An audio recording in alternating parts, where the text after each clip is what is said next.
This is the Shadow Mountain Author Podcast. I'm Chris Schobinger, Publishing Director for Shadow Mountain. Today's author, Spencer Hyde, is the debut novelist of Waiting for Fits, a young adult novel that tackles the topic of mental illness. Spencer writes literary fiction in a similar vein as John Green's The Fault in Our Stars, or Mark Zuzak's Bridge of Clay, or even the new novel based on the Broadway musical Dear Evan Hansen. Author Spencer Hyde drew on his own experiences with OCD while writing Waiting for Fits. We're grateful for the chance to have the author with us to share more insights into his story, the characters, and of course the important topic of mental illness. Spencer Hyde, welcome to the Shadow Mountain Author Podcast. Thank you. It's good to be here. So tell us, where did the idea come from as far as writing Waiting for Fits?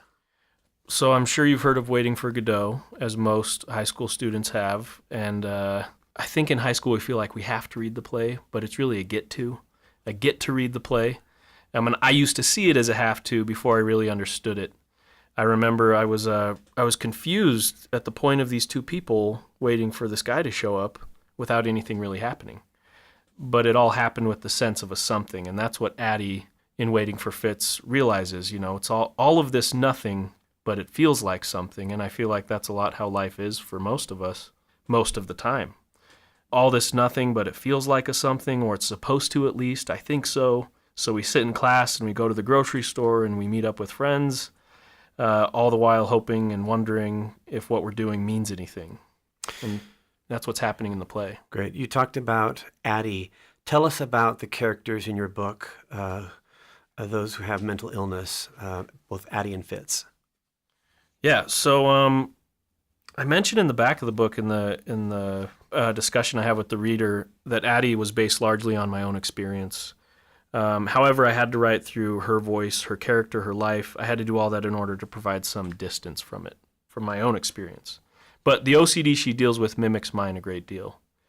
She learns really quickly that she needs serious help, and unless she gets that help, she's going to be stuck in her own mind forever, which she sees as somewhat of a prison cell. She knows it's not normal to take 30 minutes to walk down a flight of stairs because it must be done perfectly, each foot on the right step with the carpet fibers in the right place, tapping the banister at the appropriate intervals, while clearing her throat at the proper speed in sets of 3. Sounds exhausting, right? But that's life for her. That's the truth. And was that life for you as well? Yeah, I remember one afternoon, my siblings were in the living room and my parents were in there watching a show, and they all looked over at me while I was at the sink as I put some soap on my tongue, on the back of my tongue. I still remember this moment because they all looked at me and like it was the weirdest thing they'd ever seen, which it may have been. And I said, aren't you glad you're not me? Because I knew how odd it was to be putting soap on my tongue. In fact, on a very particular spot. But it depended on what the idea was or the wrong number that I'd thought of or some calamity that might befall someone I love. And then I thought, well, I have to wash this. I have to get this off of me. But Addie is well aware that her tics won't save her mom's life in the book. But she's also driven by the fact that if she doesn't follow through, something will happen to her mom, right? And it's her brain telling her this. And she knows it's weird, but she also knows if I can just wash my hands or follow this ritual or do this thing, it's silly, but just to be safe. I'll do it just to be safe. Right. I know it's not long into the book when Addie wonders if a relationship with Fitz is even possible under, the unique circumstances.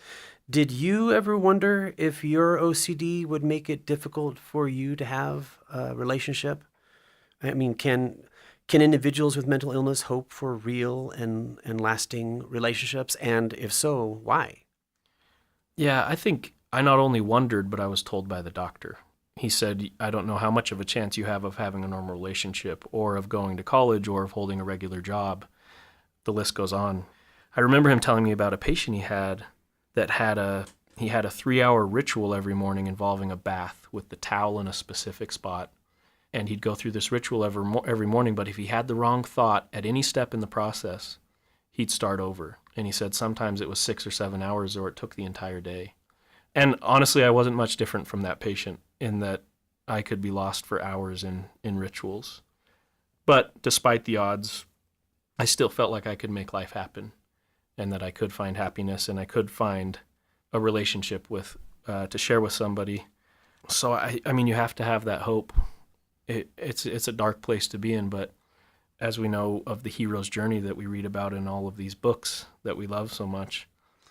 And you did find that relationship in your own personal life, right? I did, yeah, I found it. We all have those dark moments, but it's remembering that yeah, the journey goes on. So I want to talk a little bit about your supporting characters in the book, because those were some of my most favorite and most memorable moments. My favorite, I'll tell you, is Dee Dee. But were any based on real people that you were aware of? Yeah, actually, so Dee Dee's name comes from Vladimir in the play, but Dee Dee was based initially on a person I know who I worked with years ago, and this person was the consummate one-upper. I mean, he could turn a paper cut into an ER visit, right? And then he didn't just exaggerate, but he played off of what others said and made sure that his was the best, right? So imagine meeting this guy, talking to a group, and saying once that you ran a marathon in just over 3 hours or just under 3 hours. Despite all history and evidence, this guy would say, I ran a marathon and I won it. And I also had a flesh-eating disease on both feet. And I was wearing a suit of armor in honor of my ancestors who won a battle against the Nordic people in the 12th century. And you get the point, but he's what started Dee Dee's outrageous claims. Dee Dee is that comic relief that it's hard not to smile when you read his dialogue, and at the same time you ache for someone that is obviously struggling. Yeah, and Leah is the one I based off that ache. That I still remember the day I walked into Johns Hopkins, my first day in the hospital. There was this little boy, and it's hard. This is the hardest thing to talk about. This was the hardest. I've been asked what was the hardest thing to write, which surprisingly was not my own experiences with OCD, but it was this moment that I tried to capture with Leah, but I almost couldn't write all of it. I wanted a piece of it. But I walked in and I saw this boy, he couldn't have been more than 12, on the bed with his head sunk down, and I just remember thinking that I would do anything to get him out of that place. I couldn't do anything really but be his friend. So I went and sat by him, and I based Leah off that moment. So obviously your OCD has influenced you as a writer. Talk a little bit more about that. Oh, I think what hasn't it influenced? My wife still opens doors for me. That's pretty ridiculous, right? But I mean, she knows I'll open it, but I'll use my pinky finger. That's the compromise I've come to terms with my OCD, and I don't feel the need to wash my hands right away. I open with my pinky finger. As for writing, well, it drives me, and I think that's a good thing. Yeah, it's helped me to stay driven as I write, and I want to keep figuring these people out, and I'm obsessed when I get to a story and I obsess over it. I can't stop until I feel like it's right. Right. For our listeners who may know someone dealing with mental illness, what advice or insight do you have for them? That's a good question. I think I always come back to love and patience. You know, my wife, who opens doors for me, she also bought us these great costumes this year for Halloween. I remember coming home from work and I looked at what she bought, and though it doesn't happen often anymore, I had a bad association with what I was supposed to wear. Like I couldn't wear it, or it would mean serious illness or awful things for those I loved. I mean, how weird is that? But I told her I couldn't wear it, and she didn't get upset. She didn't get upset. She didn't throw it away and say so much for this year, even though I know it meant a lot to her. She said, that's okay. And she smiled at me, and I wore something else, and it turned out to be a great evening, even without that costume. But sometimes I'll even, in the middle of a movie, she'll fill me in because she knows I had to go wash my hands, or she'll ask if I'm okay because I'm clearing my throat a lot, or in sets of 3 in a numbered sequence, and she'll say, that's okay. I just want to know that you're okay. So she's very patient. Let's talk about your character Fitz for a second, because he's a complicated character. He has to deal with the voices in his head, Most of us who read or listen to the book aren't going to have schizophrenia, obviously, but we do feel pulled by the different voices in our worlds. And so how can we sort through those voices? Is there anything you do specifically to stay focused and take control of your life? Yeah, I think this one fits with the last question in that these voices are bombarding this character, and getting upset with that person or frustrated with what they deal with or is only going to push them away. They're not trying to make things hard for you. In fact, they need love because what they're dealing with seems beyond explanation, even to them. So the voices they have to subdue in their head, just be a voice that they can recognize and trust. That's the advice I'd give is things will get better, and I really believe that, but they need to know who they can start listening to. And with Fitz, I mean, he's pulled in so many directions, but I think that's true of all of us too. So as I was writing it, I was realizing that OCD and schizophrenia are a lot closer than I first imagined. I have a friend who deals with schizophrenia, and ultimately I think it comes down to being locked inside of your mind, right? And trying to figure out what to listen to and who to listen to. Now those voices may not be auditory, but you're still feeling those. Right. You're still bombarded with a lot of voices. I've always been fascinated with why and how authors choose the locations of their stories. And part of the story that you've written takes place on San Juan Island. Does the island have any personal significance to you?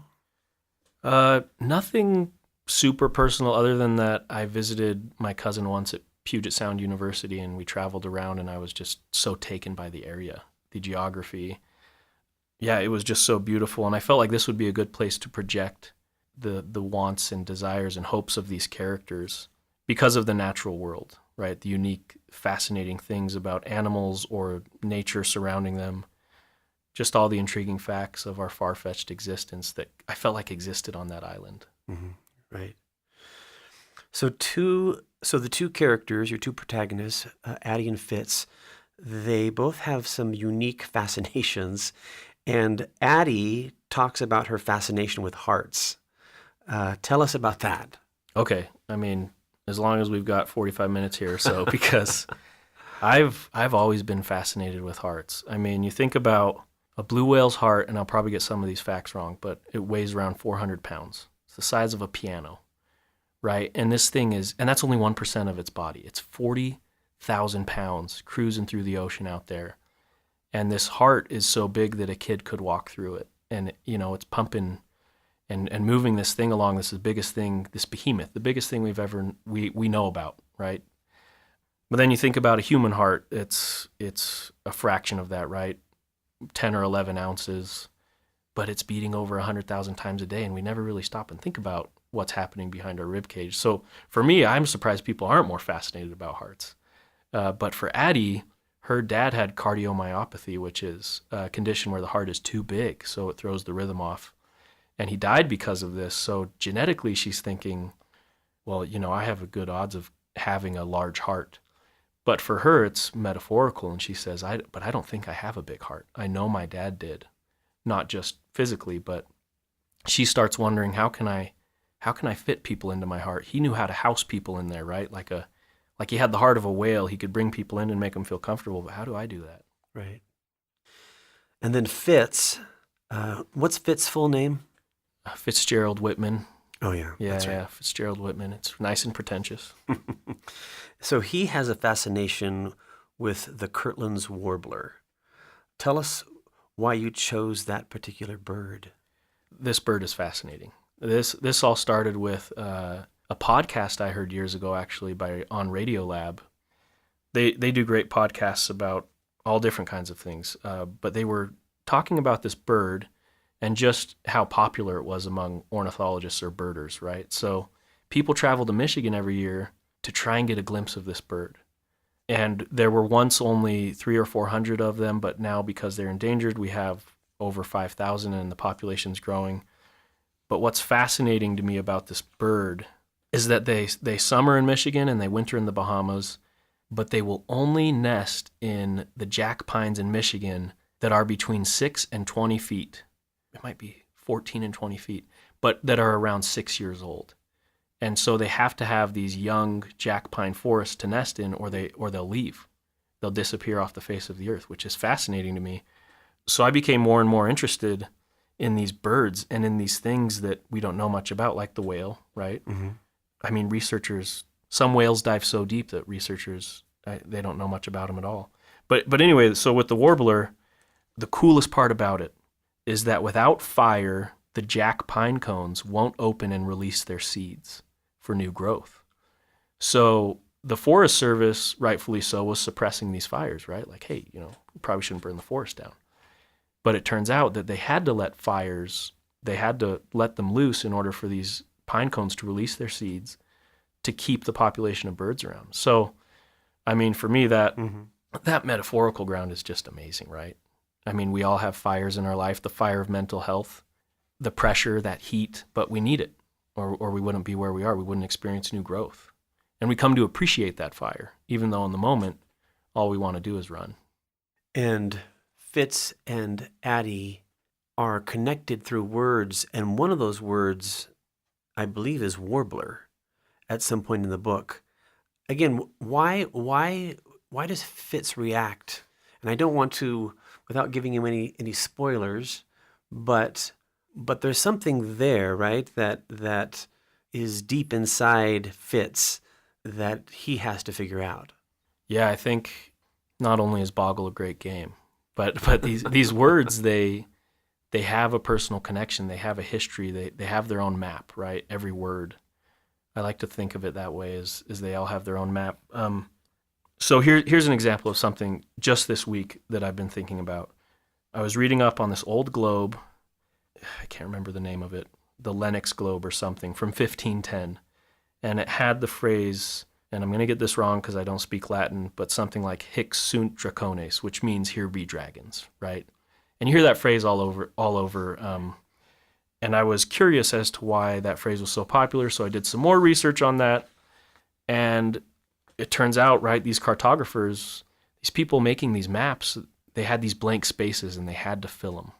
So if we don't know what's in that space, we better fill it in. So we're going to put a dragon or a hippogriff or a serpent. I mean, they had all sorts of things. Better to have a warning about dragons or these mythical creatures than nothing at all, because the unknown is even scarier. And I think not just what Fitz is concerned about with Warbler, but in general, I think that way, not just about how we use words, but how we discuss mental illness. Mm-hmm. I feel like we've made things too simple for people to label things like, here be dragons, instead of charting the territory and saying, here's someone with OCD, here's someone with schizophrenia, here's someone with depression or anxiety. They're not crazy, they need help. They're just like you and me, and we can learn a lot from their struggle. Your OCD has put you on a journey that certainly you never chose. But teenagers these days are going through these journeys. Why is it important for teenagers to recognize the different journeys they're on? I like this question. I teach creative writing, and I always like to talk about the first day, the hero's journey.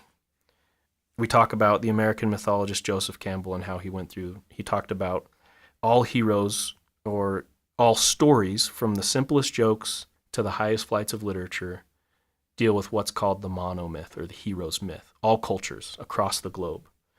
It's his book called The Hero with a Thousand Faces. But he talks about these things we all encounter in every story: the hero, the villain, the mentors, the allies, the enemies. We all know these characters. So stories are always psychologically true, but what's really cool is that we learn that other people are on their own hero's journey. We all are, right? We're all the hero of our own journey. But there are a lot of different stages. There's a call to adventure. There's crossing a threshold. There's approaching the innermost cave. There's the darkest moment where our hero has to experience some form of death and resurrection. And we don't know if someone we're meeting is just receiving their call to adventure, if they're already on their way back home, or if they're in their darkest moment. Mm-hmm. And I think about that boy on the bed, and I feel like he was in his darkest moment. And I think it's important to remember that we're all on a journey, but we're all at a different place in the journey too. Right. You mentioned the scene that was specifically hard to write, but tell us Is there a specific scene from the book that makes you smile? Yeah, yes. I had a lot of fun writing. Well, any scene that involves Dee Dee was a lot of fun. But I had a lot of fun writing the scenes with Addie and Fitz where they're joking about prepositions. That was a lot of fun. So one of my favorite scenes to write involved all of the characters. In the psych ward, they have a lot of group meetings. There's so many group things that is actually kind of exhausting, right? But it's a lot of fun because you get to be outside of yourself as much as possible because you know that others are around and expecting things from you. But Wolf is this character in the book who stands at the entrance to the psych ward and says, "I want my horse," right? He's always repeating that. Right. And there's something so beautiful about that character and the humanity in that sense that even though we don't understand it, he's still in there and wanting and trying. But I had a lot of fun writing a scene where this character who has only ever said, "I want my horse," all of a sudden imagines that horse exists. And I can't give too much away, but he sure makes it an interesting and fun scene. Right. So Booklist gave Waiting for Fitz a glowing review, and at the risk of embarrassing you, I want to read a couple of lines from the review. It reads, quote, "The witty literary sophisticate narrates a poignant, at times tragic tale of the emotional pain some kids endure," end of quote. And then later, the reviewer says, quote, "Savvy readers will be intrigued with Addie's Holden Caulfield-esque persona and the use of absurdist drama to figure out her own life. But all readers will respond to Hyde's fully authentic characters and compassionate portrayal of kids in pain," end of quote. So you obviously struck a literary nerve with this reviewer. How does that make you feel? Well, I was told not to read what critics say, but I could read that one or two more times, I think. Yeah, it makes me feel really good because it tells me that the message came across as I intended it. And I feel like if fiction isn't aimed at creating authentic characters who take a journey together or characters who are trying to understand what others endure, then what is it doing, right? What I also like about that review was, I used to think that genre mattered so much, that literary fiction meant that it couldn't be categorized as YA or the other way around, right? It's YA, it can't be both. But why not? I think that's foolish. But look at what YA is doing right now. It's leading the charge for literature, I think. And it's bending genre along the way. And, YA readers and writers are confronting, I think, what matters most and what's most exciting about narrative right now. I've read so many YA books that could be classified as literary, fantasy books that would be classified as literary and the other way around. So I think we need to be asking more about why do we have these specific categories. But you'll find great writing anywhere. So I want to go back to one of our earlier questions. I asked you where the idea came from, and you mentioned Waiting for Godot. And certainly Fitz is waiting for something. Addie is waiting for something. And in a world where instant gratification feels like the norm, why is learning to wait so important? Why do you think that's so important? I like this question, and I think that we've forgotten what waiting really is. I think because of my high school experience, I learned what it means to wait, like to really, truly wait. I absolutely wanted the life I saw some of my classmates leading. And here you might expect me to say, something about athletics or accolades, but I mean the life of living without tics and rituals and depression and anxiety. I'm not naive enough to think that many of them were not also struggling, because everyone's struggling with something. But I do know I just wanted one day without routines dictating everything, those obsessions dictating everything. So I spent my high school years waiting. Numbers, washing, worrying, my hands cracked and bleeding in the winter months especially. It was on an endless loop. But now if you ask me if the waiting was worth it, I'd say absolutely yes, without hesitation. Freedom of the mind is what I learned to be thankful for. And it might sound like an odd thing to be thankful for, but once we've waited, really, really waited, I think we understand what it means when Godot finally shows up. That person or that thing that finally gives your life meaning. I like that. What can readers expect to find at the end of the book, Spencer? So there will be discussion questions. So I'm hoping that you'll continue the conversation on after the read, and these thoughts that have come up, I'm hoping to try and channel those and keep the discussion going, because I think it's one we need to keep having over and over, and more widespread, and with more people of all different varieties of mental illness. So at the end of the book, there are discussion questions. There's also an interview with me where I answer more specifically, why this protagonist, why this point of view. So yeah, that'll be near the end. Let's say someone with mental illness does read the book and they're touched by it, or they're even moved by this podcast. How can someone reach out to you, and are you open to that? Absolutely. I think we should be making more connections. I'm on Twitter, Spencer_Hyde. I'm learning how to Twitter better. I'm on there all the time, but you can also go to spencer-hyde.com, and I will certainly respond to any inquiries, any questions, even if you just want to tell me what you're dealing with, or you have a question about what's happening in your life. I'll make a connection. Let's make a connection. So we're at the end of our podcast. Is there any final message, any final thoughts you'd like to leave with our listeners? I think I say this in the book, and it's dedicated to those still waiting. And I know you're out there, and I know you're listening, and if you're still waiting, and I promise the journey's not over, you're going to cross back over the threshold back to your normal world, and you're going to be better for it. So keep waiting.